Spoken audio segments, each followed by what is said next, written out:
Have you ever spent weeks on a painting and still felt like you had no idea where it was going? Well, that's exactly what happened with this one. This painting has been with me for quite a while now, actually for years. And honestly, it has changed direction more times than I can count. What you're watching isn't the beginning of a painting. It's just one chapter of a very long process. Before these wisterias, this exact canvas had already seen two completely different paintings. Shape with sunset colors. Then I just tried to experiment with some perspective and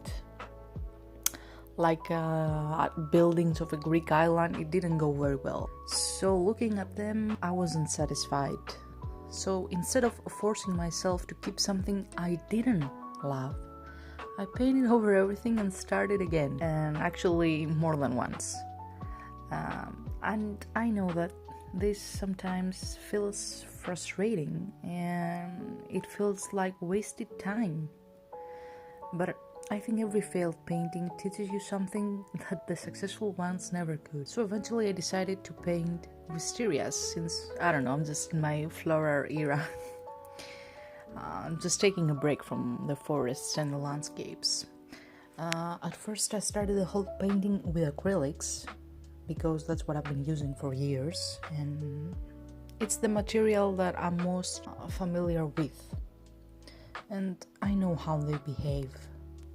They are fast, you can use multiple layers, but after a while I realized I wasn't getting the softness and the transitions I was looking for, and something just wasn't clicking. So I thought, why not finally try something I've wanted to experiment with for a long time: water-mixable oil paints.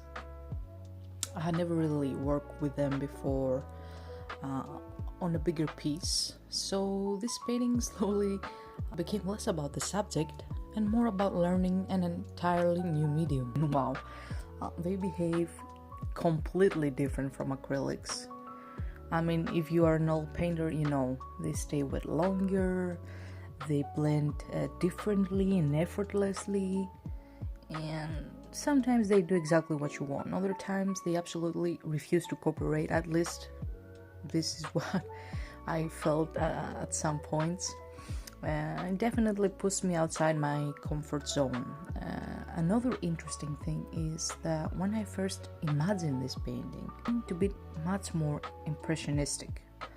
I wanted loose brushstrokes, broken colors, more suggestions than details. And I kept telling myself not to overwork it, but every time I stepped back, my instinct pulled me in another direction, and without even realizing it, I slowly drifted towards something more realistic. Not fully realistic. I still wanted visible brushstrokes and a painterly feeling, but definitely much more detailed than I originally planned. And it's funny how paintings sometimes decide what they want to become instead of you deciding for them.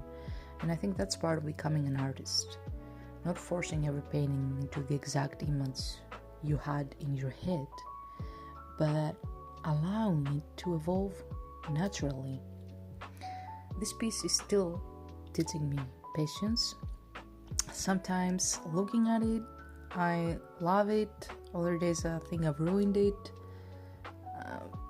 If you're a painter, I mean, you definitely know that feeling. You spend hours adding details only to wonder if it actually looked better 3 hours ago. But that's just part of the process. You just have to get used to it. One thing I've learned from this painting is that trying a new material doesn't instantly make everything easier. Sometimes it actually makes things much harder. But it also forces you to grow. Even though I still haven't grasped completely how water-mixable oils behave, I feel much more comfortable using them right now.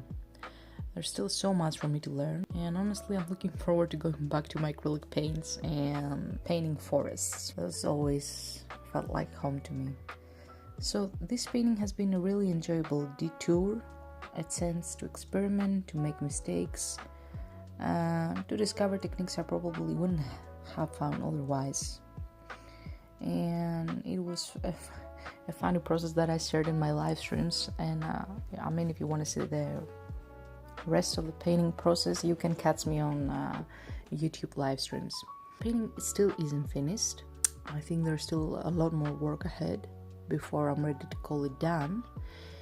And if you're curious to see how it eventually turns out, or if you'd like to follow the rest of this art journey, you can find my finished paintings and here on YouTube and over on my Instagram, Yael's Art as well. Thank you for spending a little time painting with me today. I really appreciate you being here, and I'll see you in the next one. Have a good one, everybody.